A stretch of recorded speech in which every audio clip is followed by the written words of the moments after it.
Okay, today we're talking about women in the Sephardi diaspora and women in, also we're talking about women in Jewish mysticism, who are not real women, but it's okay. And we're also talking about early modern Italy. And Italy seems to be different from the other countries in Europe. We seem to have more indication of women who get some education, both secular and Jewish education, and who seem to have been allowed to participate in more communal activities. So Italian Jewish women, even though there are few of them, and they live in different communities, and each community is its own community, and they don't really have an overarching framework, that's an interesting subject of its own. But I wanted to also talk about the Sephardi diaspora. Now, so what do you think I mean by the Sephardi diaspora? Jews from Spain, Portugal, North Africa. North Africa, Good morning. Wherever Good morning. they Come on, have- have a seat. We just started. wherever they have migrated to, some to the Caribbean or to, I remember, Holland, etc. Okay. Obviously, in 1492, Jews were expelled from Spain. We talked about them somewhat last week, okay? And there had been massive conversions in Spain between 1391 and, I guess, 1492. Tens of thousands of Jews converted to Christianity. Many of them, most of them probably voluntarily. More men converted than women. And some of them converted, I guess, for convenience sake, and then realized they were stuck. So some have made sincere conversions. Those are probably the ones who converted a little bit earlier. But some of them are forced conversions, and forced conversions don't really take very well. And so, but over 100 years, you get an accumulation of conversos. Conversos are converts to Christianity, baptized Jews. And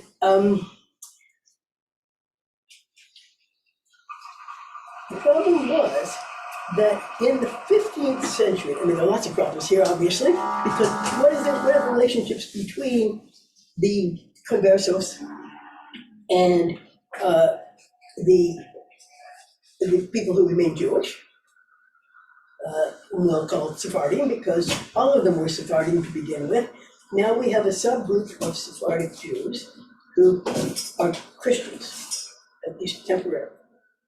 And among that subgroup, by the 15th and 16th and 17th century, among those subgroups, those who were able to get out of Spain and especially Portugal were often left when they were still Christians. And so they are, but they left because they wanted to return to Judaism. Now, there are two completely separate groups in the Sephardi diaspora. They're the ones who left before 1492, or sometime between 1391 and 1492, and they leave the country, okay? And they are still Sephardim, and those we will call, for the most part, Eastern Sephardim. And then there are those who, especially those who had converted in Portugal, right, very involuntarily, who, among Sephardi Jews, until 1492, quite a few of them were fairly wealthy, fairly comfortable, and educated. And Sephardi Jewry, as I think I indicated last week, was more culturally integrated into the society they lived in than Ashkenazi Jewry was in let's say, France, Spain, and Germany. Now, You gotta realize by 1492, there are no more Jews in England, there are no more Jews in France. And parts of Germany have expelled Jews, but Germany never expels all of their Jews. Okay. And eventually many of these Jews moved to Eastern Europe. But there are not many places where you can be comfortably Jewish after 1492, anywhere in Europe. Now, countries like Germany and Italy, which are not countries, that's why they can do this. I mean, as you undoubtedly know, Germany and Italy do not come into existence as countries until the late 19th century. Okay? So before that, each individual Jewish community, or Jewish, or region, I suppose, or statelet, or whatever you want to call it, might or might not have had a Jewish community, which they might or might not have expelled. Right? And so you still have communities in Germany, and ones who go to Eastern Europe. Those are the ones we're going to be talking about next week and the following week. Next week, we're talking about Central Europe. By that I mean Jews who remained in Central Europe and maybe eventually go to the Eastern Europe, but those who eventually become German Jews, okay? And then there are also the ones in Eastern Europe who left 14th, 15th century, 17th, 13th century, and they're the land that they're also Ashkenazi Jews, and they're the ones who are going to be, that's going to be become the Yiddish heartland, okay? We'll talk about that in 2 weeks. However, the Sephardi Jews who left as conversos, the baptized Jews, the ones who wanted to remain Jews, we sometimes called anusim. The word used to be Moranos, but that is pejorative, so we try to avoid using it. The anusim, who were outwardly practicing Christians, but secretly practicing Jews, they managed to get out of Portugal, which is where most of them were. Where do they land up going? That's your answer. Caribbean. Eventually, some of them do. Eventually, some of them go to the New World. Okay? The first settlers in New Amsterdam in the 17th century, 1654, they came from Recife in Brazil, which had been Portuguese, and then it was Dutch for 30 years. And the Dutch had allowed Jews to settle there because the Dutch had essentially overthrown Spanish rule. It had been the Spanish Netherlands, and then they overthrew Spanish rule, and then they allowed the Jews to settle there. And so you get the largest Sephardi communities in Europe who are recently settled Jews in Amsterdam, in London. London had kicked out the Jews, England had kicked out the Jews in 1290, okay? But readmitted Jews in 1665 under Cromwell.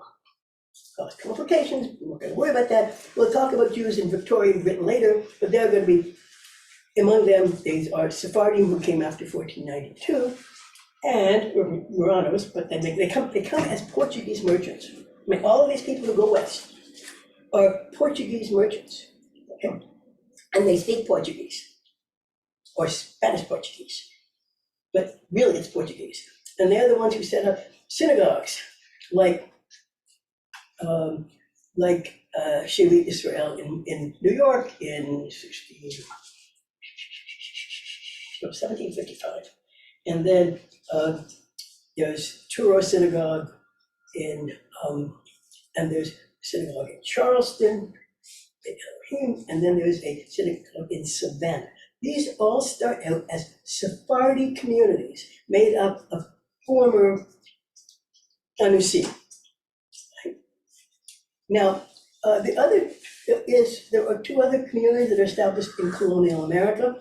One of them, is the one in Philadelphia, but the one in Philadelphia is known as the Sephardi community. It was set up as a Sephardi synagogue with Sephardi rite. It's still has it, Israel. But their records, by the time of the American Revolution, when the synagogue was created, their records were kept in Yiddish. But they used Sephardi ritual, and they continued to do it because Sephardi was considered to be higher status than Ashkenazi. Okay, Western Sephardi Jews, because they had generally been wealthy to begin with and educated, and some of them had participated actively in Spanish elite society or Portuguese intellectual, but also commercial societies, okay? These people, first of all, they spoke Portuguese. Okay? They dressed like the Dutch or the Portuguese or whoever they were. I mean, they were Western in their dress. And they had learned to cope in a Christian society as Jews, okay?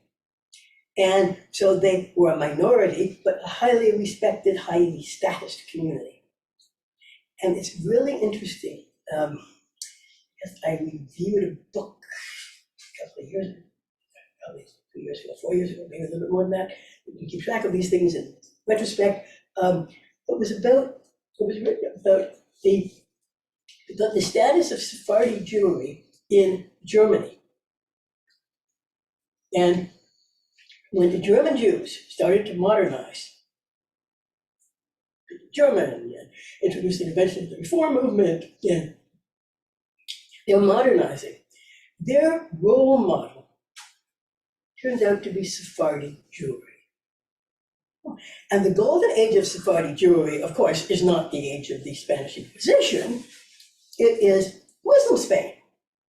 And it's people like Yehuda Halevi and Maimonides, leave this and we'll leave him out. But the elite group of Spanish Jews who worked for the royalty in Castile or Aragon or wherever they were, and even and eventually, if they stayed Jewish, they had to leave in 1492, and if they didn't and they converted, well, as long as they were living in Spain or Portugal, they had to be living like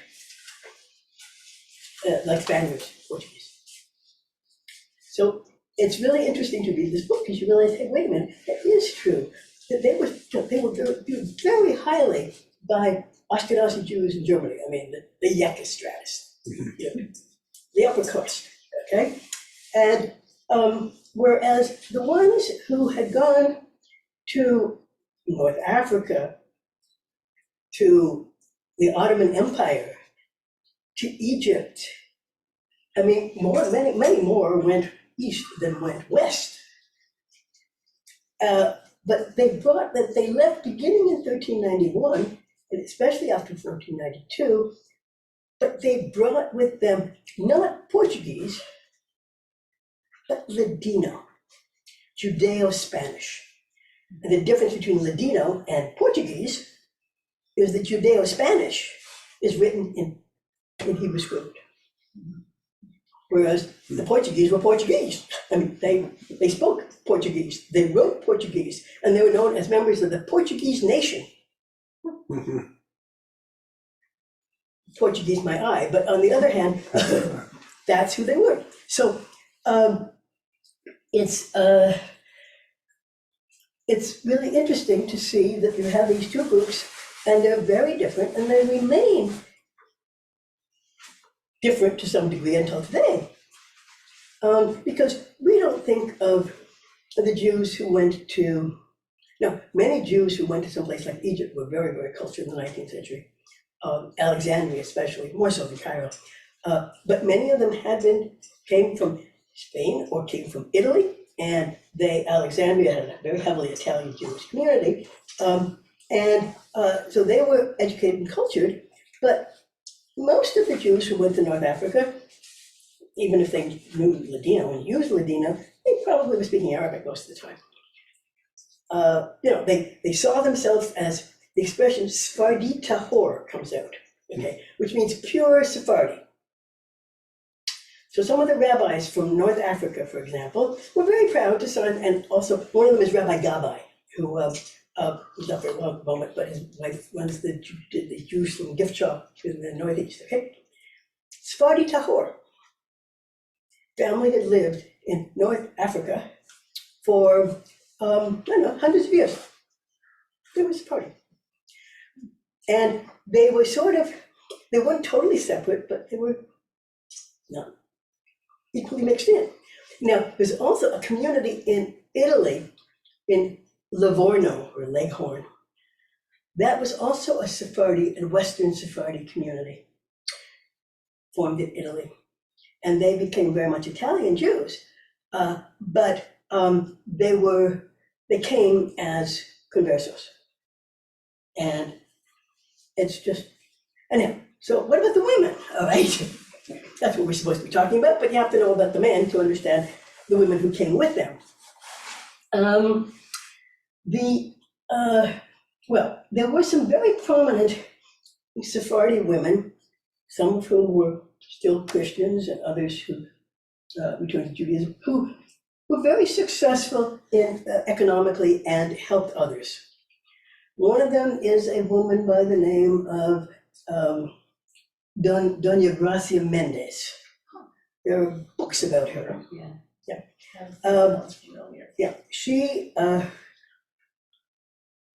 been married to someone, I think his name was Diego, and then he dies, and she's a wealthy widow, and then it's her brother-in-law who she partners up with, and they leave. Eventually, they leave Portugal and return to Judaism, and first settle in the Ottoman Empire, but Joseph Nassi, that's her brother-in-law, and Doña Gracia Mendes, they are among those who helped to create the community, recreate the Jewish community in Tiberias and Tzfat, in northern land of Israel. And that became a major Kabbalistic center. And we'll talk a little bit more about that in a couple of minutes. Because the women who go to the Middle East or to North Africa, some of them get involved with the same kind of thing that women who were already there were getting involved in, which might have been somewhat mysticism, Kabbalism, magic, superstition. Women are always associated with magic and superstition, although Jewish women, I have never heard of a Jewish woman being referred to as a witch. But they were, like Doña Gracia Mendes and some other Sephardi women who lived in the Ottoman Empire, or there was a woman called Esther Anali, whose name is or Esther Kiera, who worked in the harems in I guess Topkapi Palace in Istanbul. She was sort of the commercial agent for the women in the harems until she fell out of favor and was assassinated along with her sons. Well, sometimes when Jews stick their necks out a little bit too far, like some court Jews, a little later. So, at any rate, so there were a couple of women, and we know something about these women, but they're certainly not typical. The other women,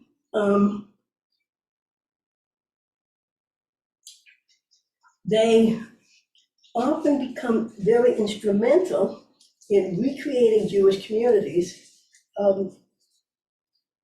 which were trying to recreate themselves like the ones that they left in Spain. Now that's much easier for the ones who leave Spain directly, too.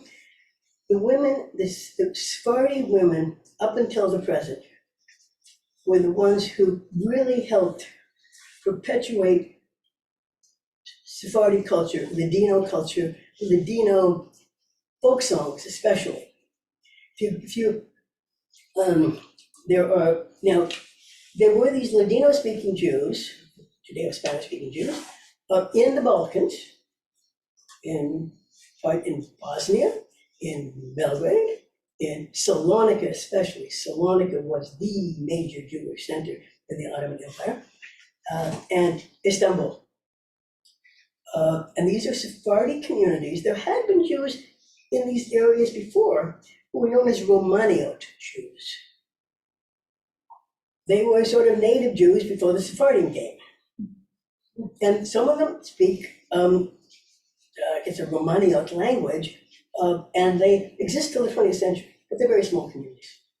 But most of them in Balkans are Sephardim, but in the Middle East, some of them are Sephardim and others are Mizrahi. They're Eastern Jews who were a traditional Orthodox or Arabic-speaking Jews.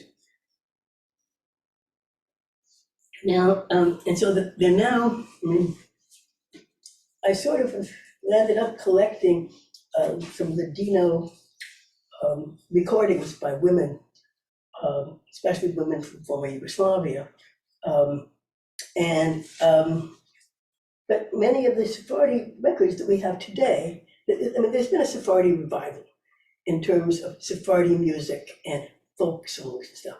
They all came originally from Spain or via Spain and developed. They had that melody. Lots of them, yes. And they are sort of,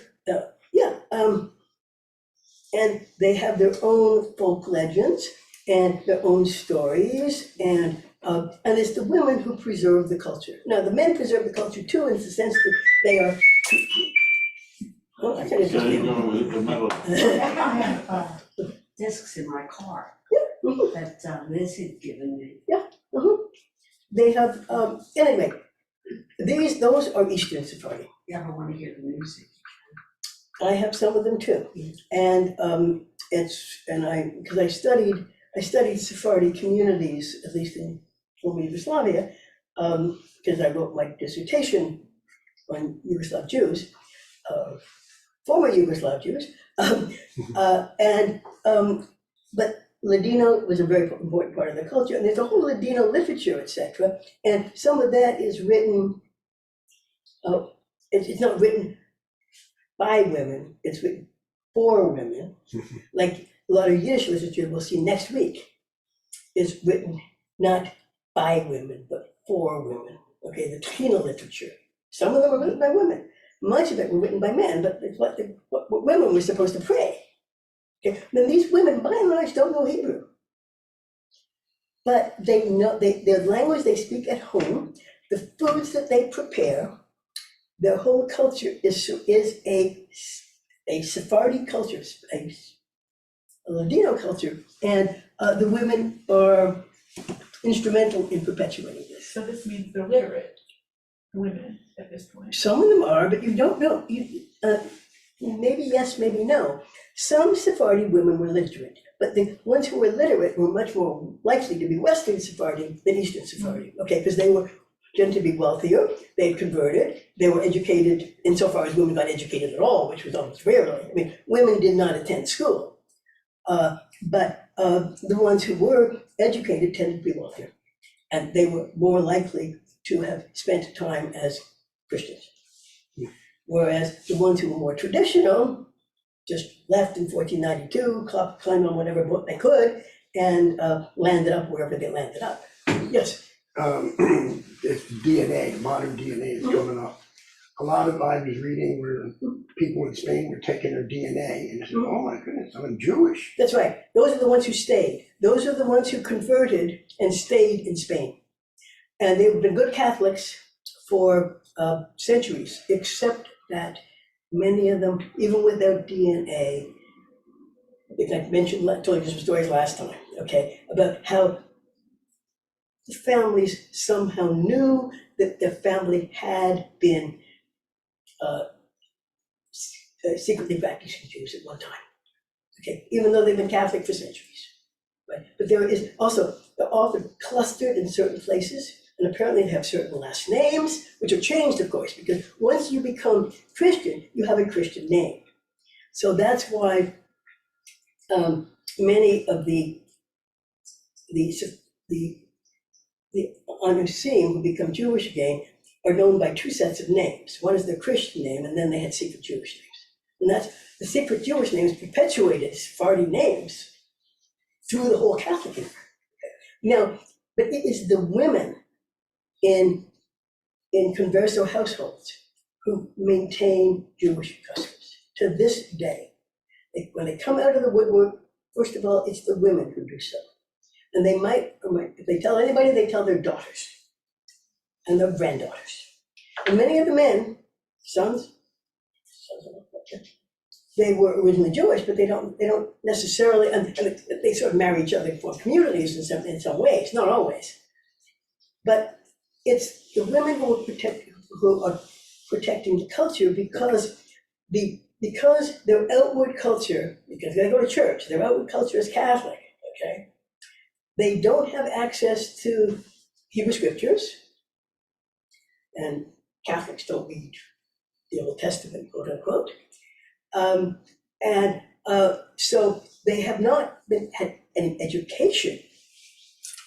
Men haven't had any education against Jewish, and kind of things that Jewish men were involved in intellectually and literarily, they didn't do. So the women continued to do what women did, was observe things in the home and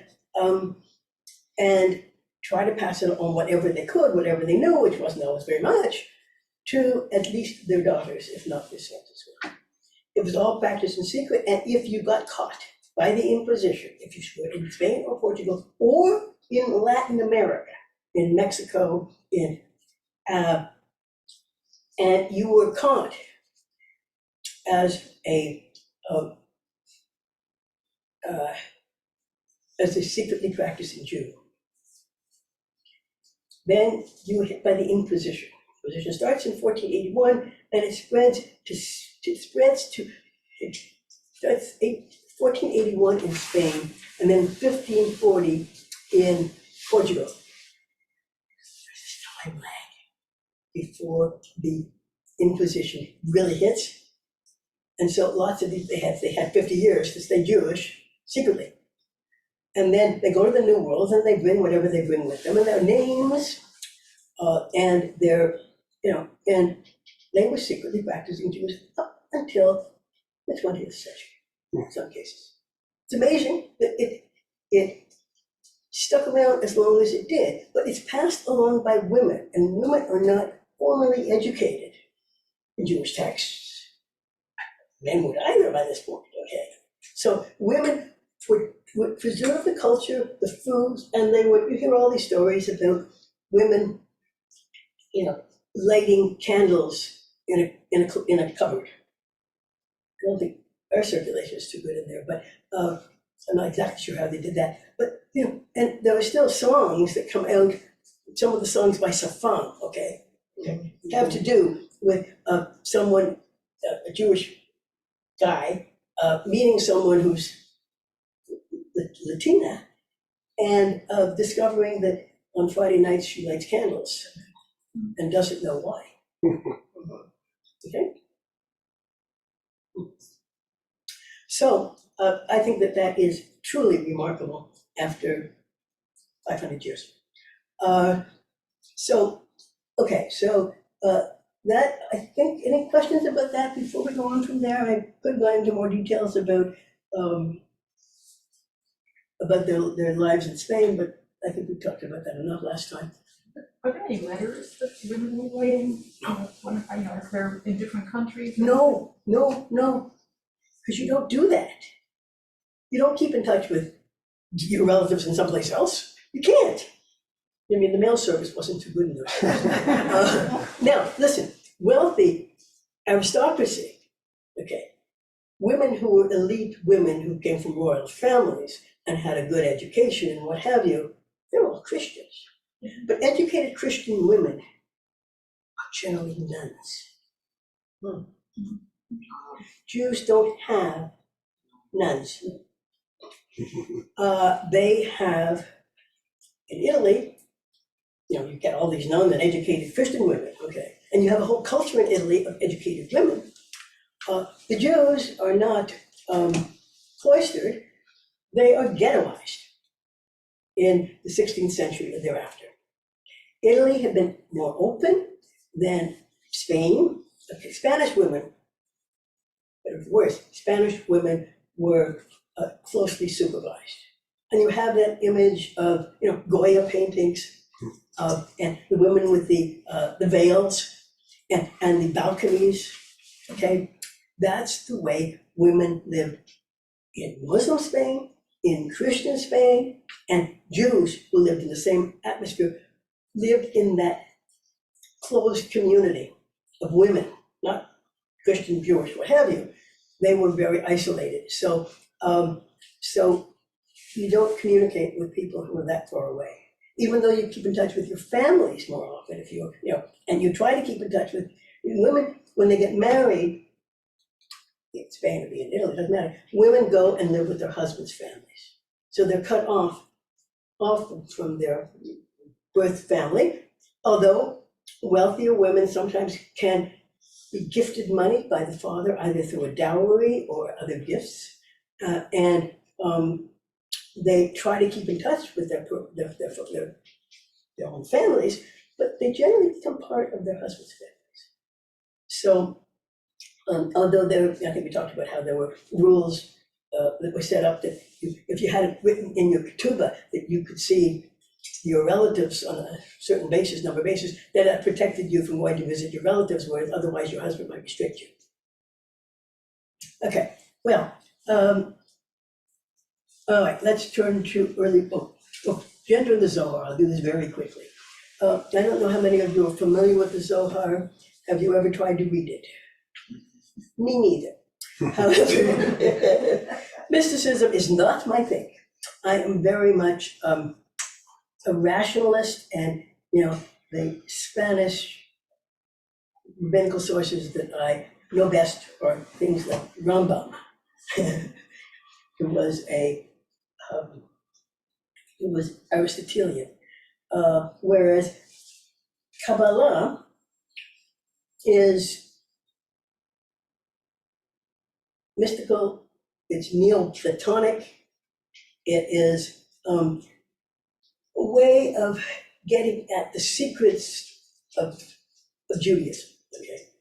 So, and it turns out that in the Zohar, there are lots of female attributes associated with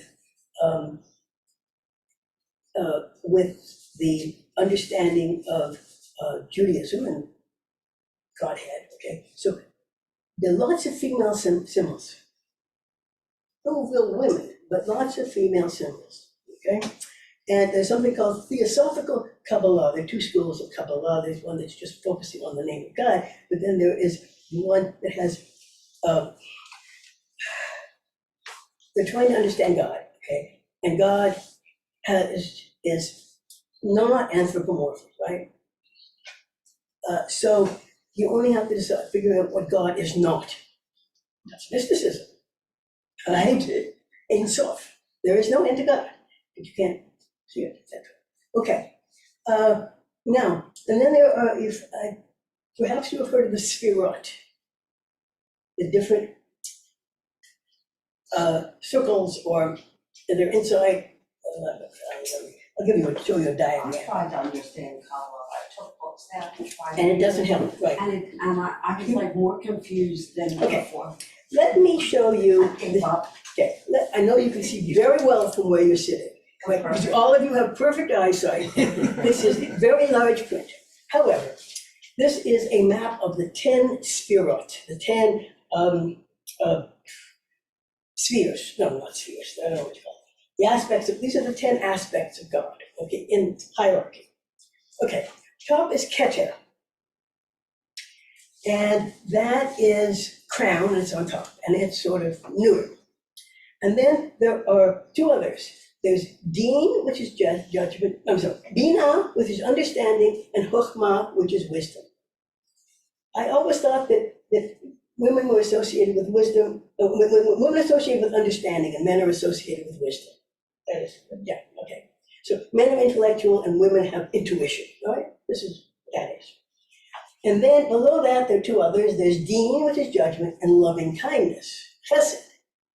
I would have thought that loving kindness was female and judgment was male, but apparently not. Okay, so these are the duals, okay? And then in middle there is beauty, tiferet, which I guess is sort of both. And then you get hod, which is splendor, and netzach, which is eternity. Somehow, I think splendor is on the female side and eternity is male, but let me see. Yeah, and then at the bottom you have yesod, which is foundation. Okay, and it's now all of this is sexualized, so that when you get down to yesod, yesod is phallic.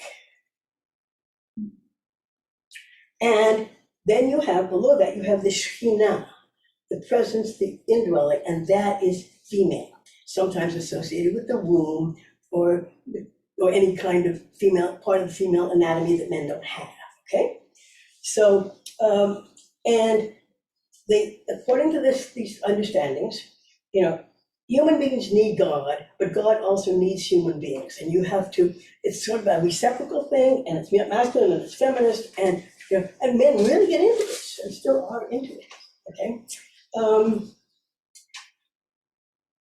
So the Zohar itself is a 14th century document from Spain, written by Moses de Leon, and then it spreads into, well, it goes into the Ottoman Empire really, and into Sfat. I mentioned before, resettling Sfat in the 16th century.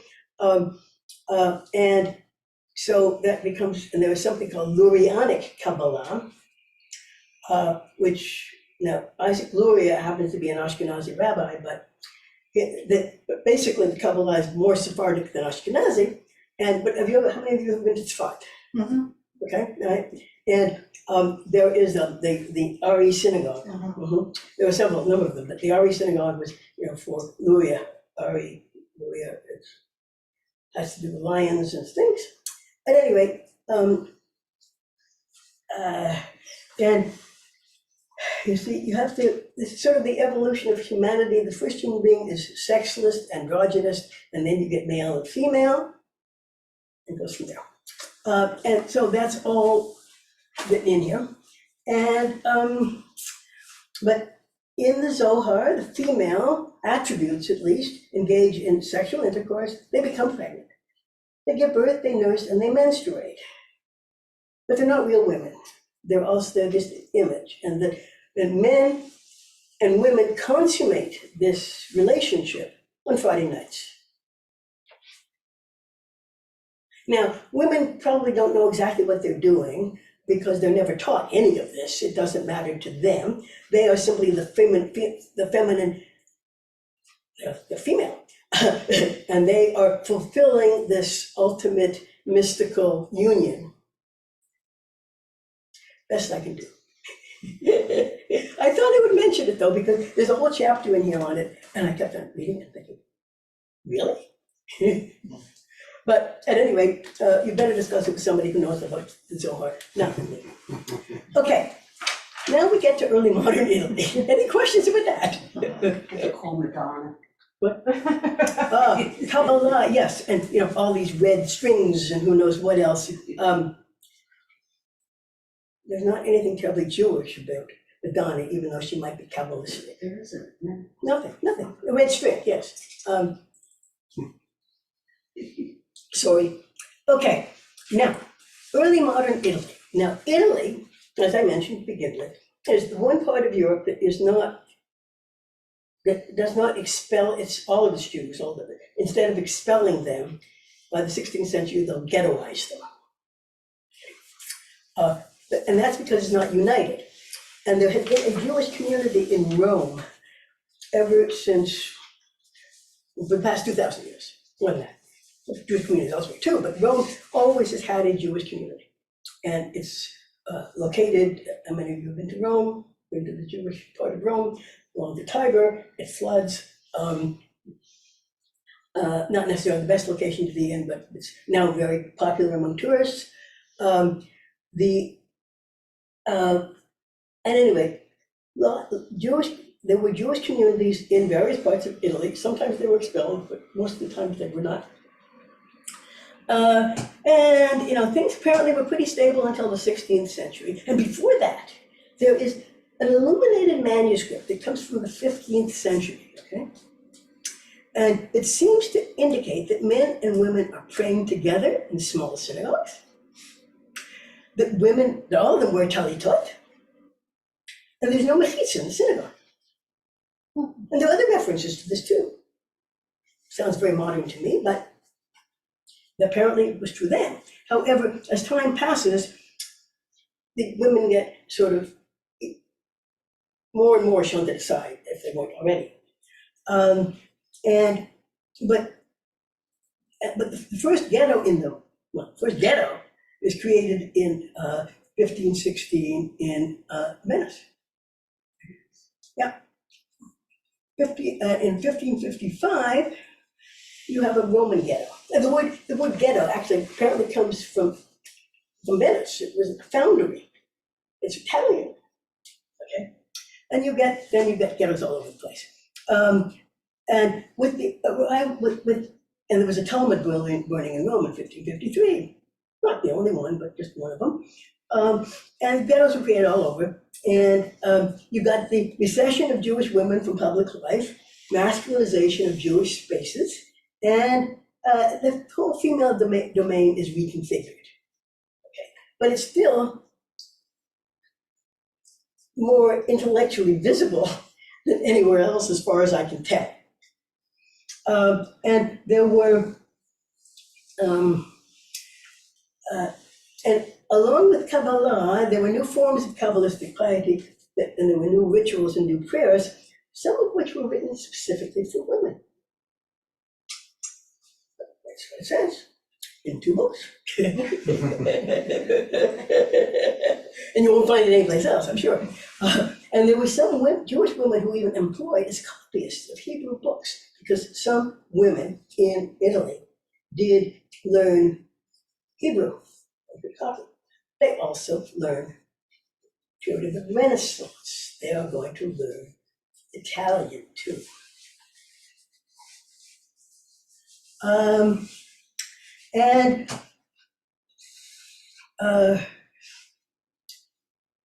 So on the one hand, they are ghettoized, and they are, in 50th century on, they often have to wear special clothes. Jewish men wore a badge, a yellow badge, a red badge, whatever color the badges were in those days. And the women apparently wore special earrings. Never learned. Sometimes men and women, husbands and wives, work together in a professional area, and the wife helped the husband. However, they're camouflaged, like they were in American society in the 19th century. The women did all the work, but the men got all the credit. So their presence is concealed in official records, is the way it's expressed in these texts. Very well concealed. Okay, now, in some senses, Italian Jewish women were, in some sense, privileged. They could not be betrothed without their agreement. Isn't that nice to know? And so they got married usually around the age of 14, although they might become engaged about a year or two before that when they reach puberty. But they are, and you engaged for about a year, and men got married between the ages of 24 and 28. Okay, so which is going to be very, very typical in the modern world, the early modern period into the modern period. The men when they get married, tend to be older than the women, and they had been previously too, in ancient Greek and Roman times. All right, so what does that mean? Well, it means that unmarried men, especially, not only, but especially, they needed outlets for their sexual needs, right? So they often turned to prostitutes. And there were some Jewish prostitutes, although Jews don't generally talk about prostitutes. But there were some. But apparently it was one way you could help to earn some money to put away for your dowry. Okay, now women needed a dowry to get married. And that was true just about everywhere in modern Europe.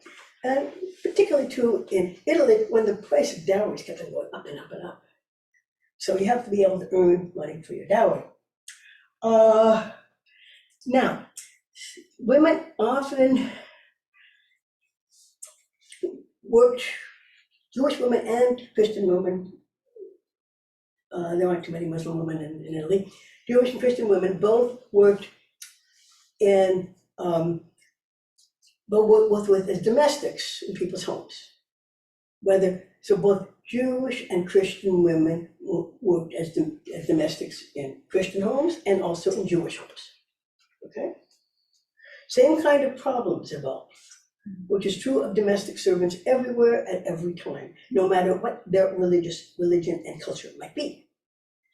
They often get seduced by members of the household. Now, and so they have illicit sexual relations, right? Well, women can't do much about this, but now, sometimes they become pregnant. Now, this can become a problem. And if it's a Jewish domestic servant and an unmarried Jewish man, not a problem. You get them married. That solves the problem. Okay, at least in theory. But if that's not possible, like if the employer is, as he probably was, married, then the employer in Italian Jewish communities had to pay childbirth expenses to recognize paternity and to help to raise the child. Now, I don't know how often that actually happened, but that was supposed to be what happened.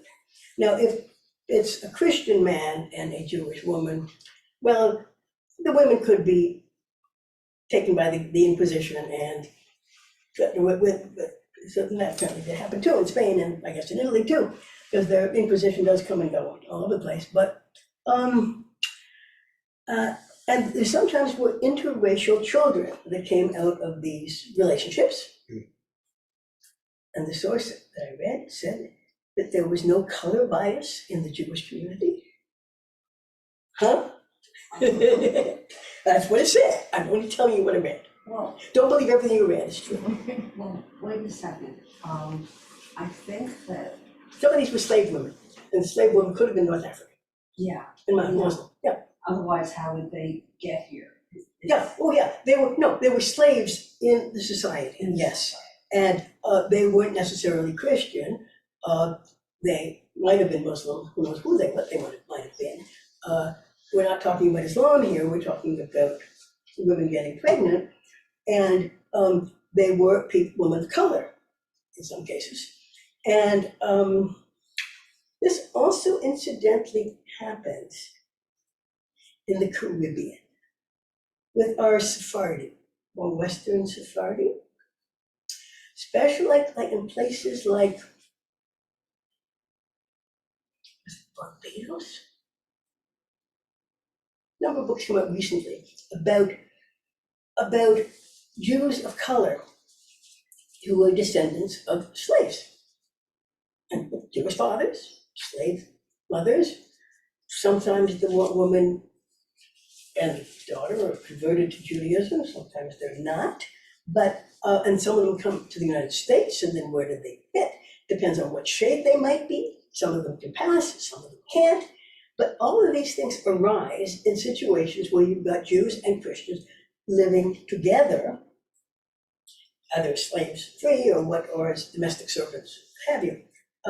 So that makes for life to be quite interesting. Now,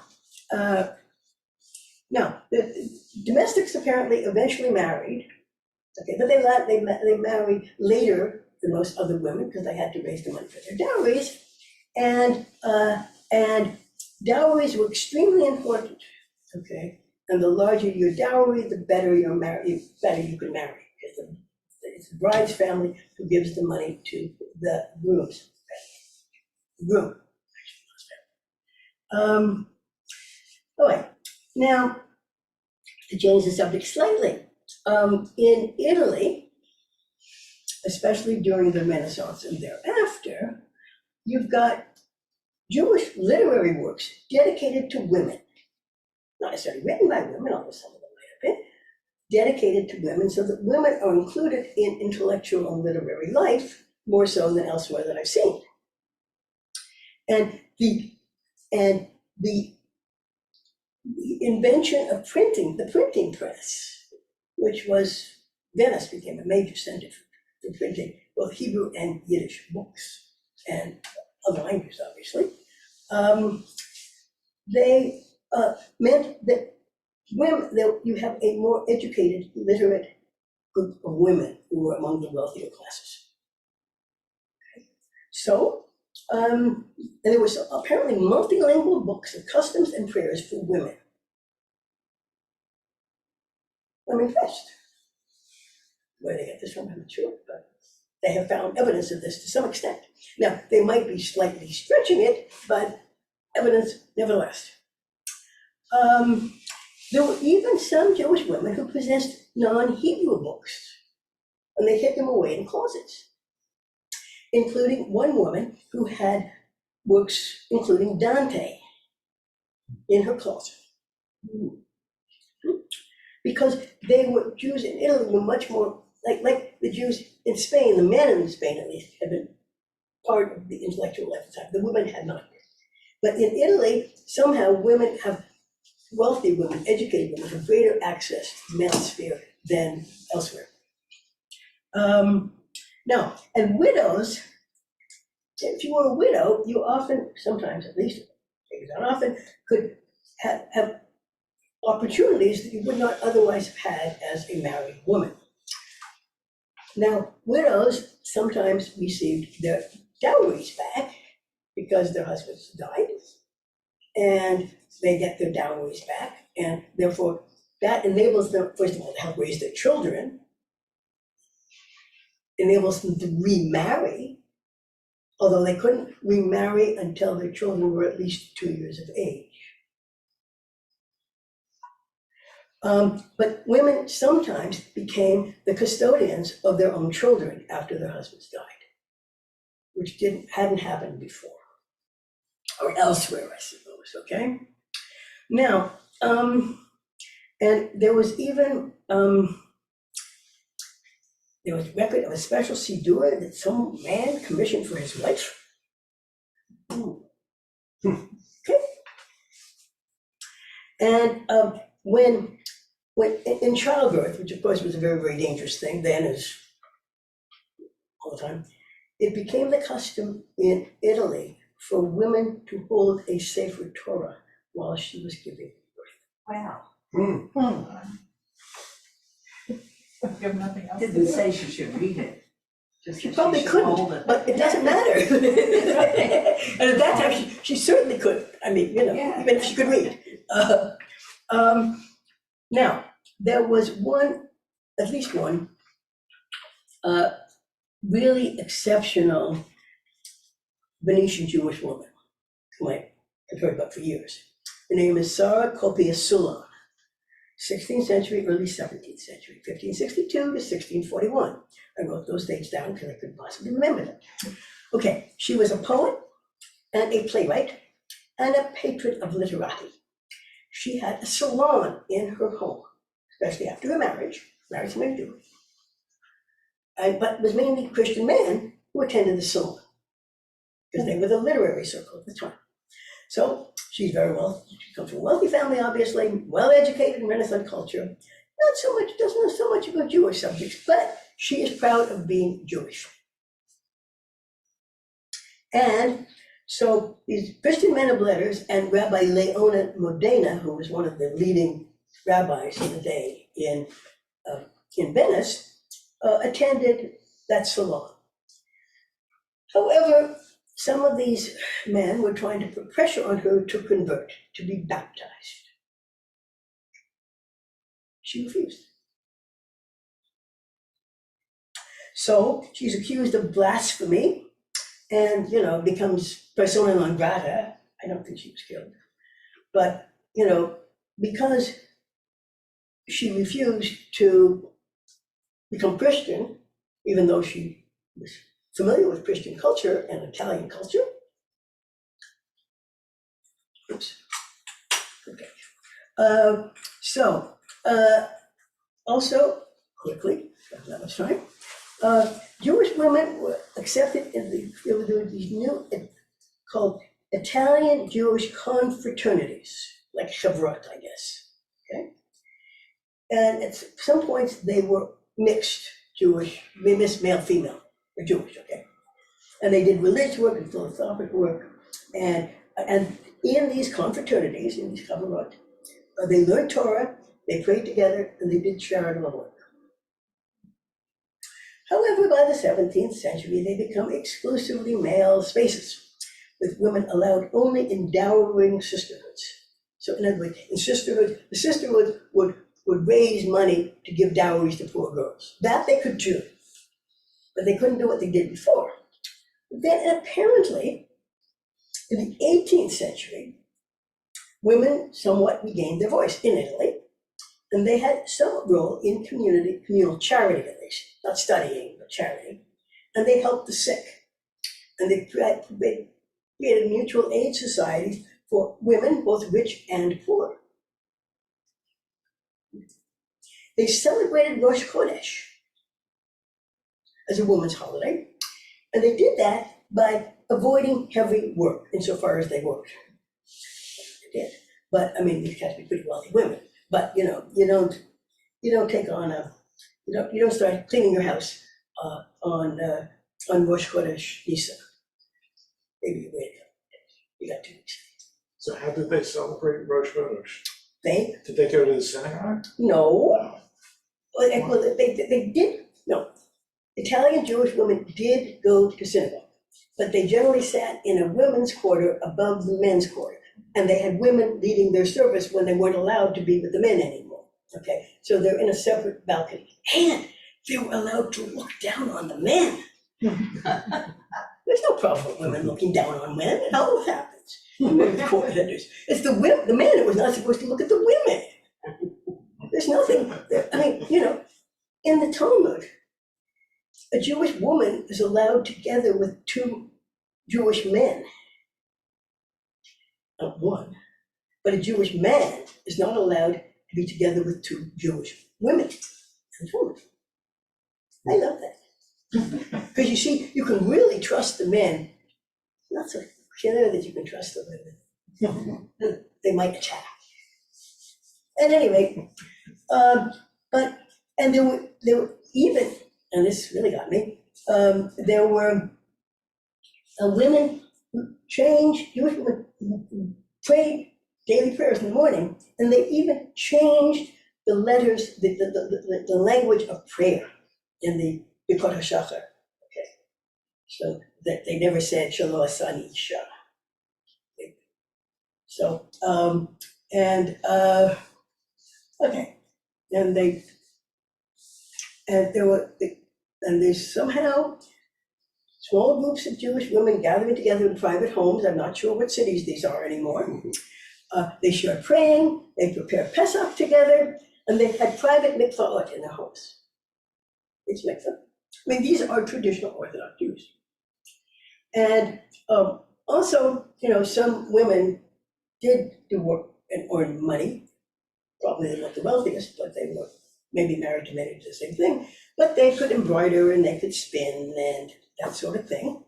And there is a silk and metallic parochet curtain, okay, made in 17th century Venice. It is presently in the Jewish Museum in New York, made by women. And the author of the essay in here points out that Jewish women's writing was more likely to be secured on textile than on paper. You embroider it, it lasts longer than if somebody's supposed to save it for you.